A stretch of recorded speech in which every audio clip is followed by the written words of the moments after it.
Now types of vegetation, children. Here the table is given and the different types of vegetation are divided into different headings. The area where they are found and about the forest, what are their characteristics and what kind of trees are found. So children, this part you have to do it by yourself. There is only characteristic. Let us do the tropical evergreen forest. Here you will find very dense forest. The trees are very tall, and the forest is called the evergreen forest because they don't have the same time to shade their trees, but they have very hardwood and the leaves are very broad, and under the trees they have very thick growth of shrubs and creepers. Then some important trees which are found here: ebony, mahogany, rosewood and cinchona. These are very valuable trees. So the other name to the tropical evergreen forest is given as tropical rainforest, and they are found in the region where heavy rainfall is found, and they have very short dry season. Then tropical deciduous forest. Here the trees, they shade their leaves for 6 to 8 weeks during summer. Differing schedules of shading leaves, leaf shading ensures forest never looks bare. Quite dense forest, thick undergrowth, shorter and widely spaced trees.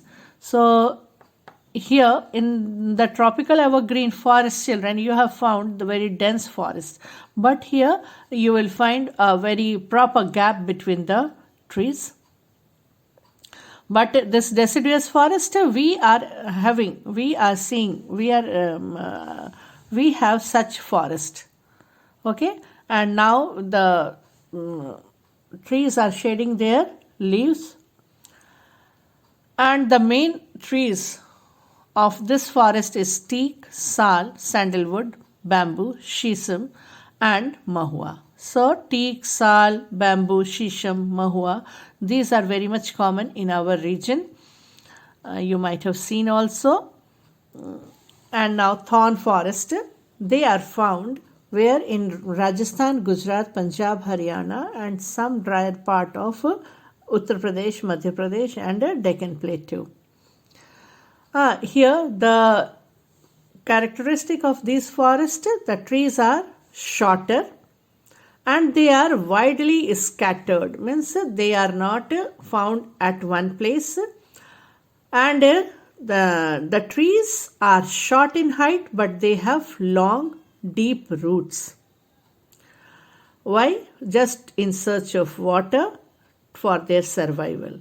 And instead of leaves they have thorns, and the leaves are very fleshy so that they could conserve water, or they have the succulent leaves. And here some names of the trees are given which are found in such dry regions.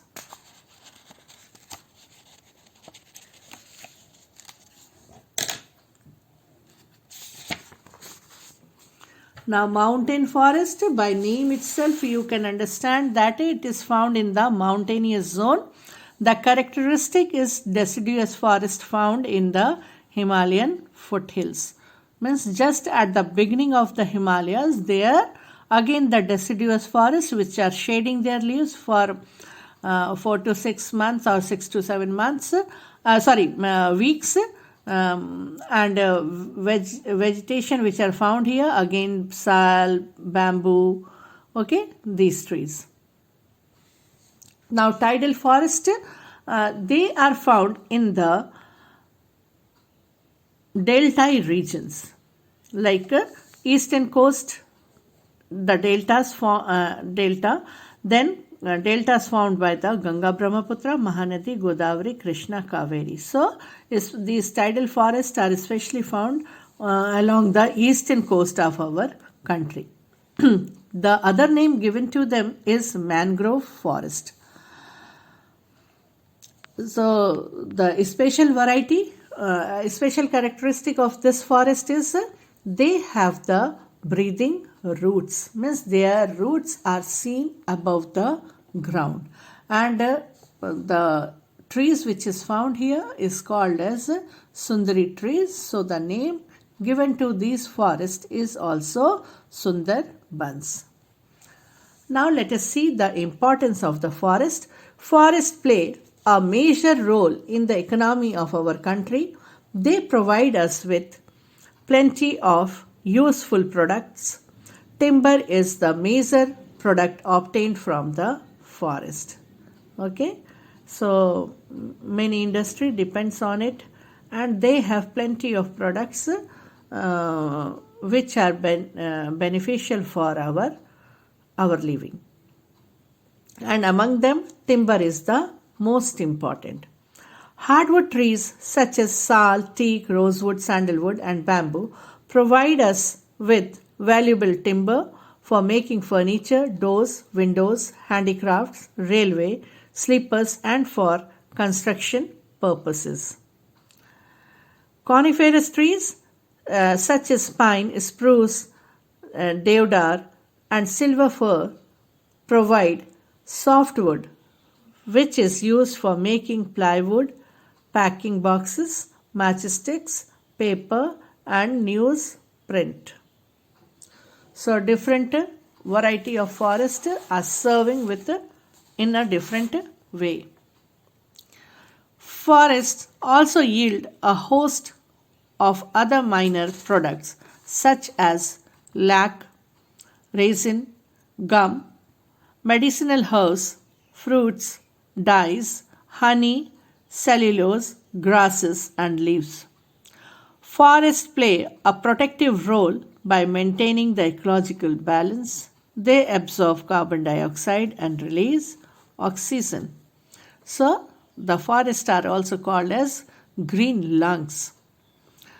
They provide the soil with the necessary humus content. So, because of the forest, as the wildlife is also found in the forest, or they are home for the wild animals, so the remains of plants and animals are called humus, which is very important for the soil, and this humus is found only in the topsoil, and because of humus, the soil gets its fertility. They prevent soil erosion by binding the soil with tree roots. So they do not allow the soil to get eroded. They check floods by holding rainwater in the subsoil. So they allow the water to penetrate deep inside the earth, and they also help in checking the flood. They increase the moisture content in the air through transpiration. So through transpiration, they release the extra water, which maintain the moisture in the atmosphere. So they are also helpful through their transpiration in the bringing of rainfall. They provide natural habitat for the wildlife. So wildlife, they give the home. Forests add to aesthetic beauty of a place and provide recreation to us through national parks and wildlife sanctuaries. So for recreation, we also move towards these national parks and wildlife sanctuaries. So thank you, children. Have a nice day.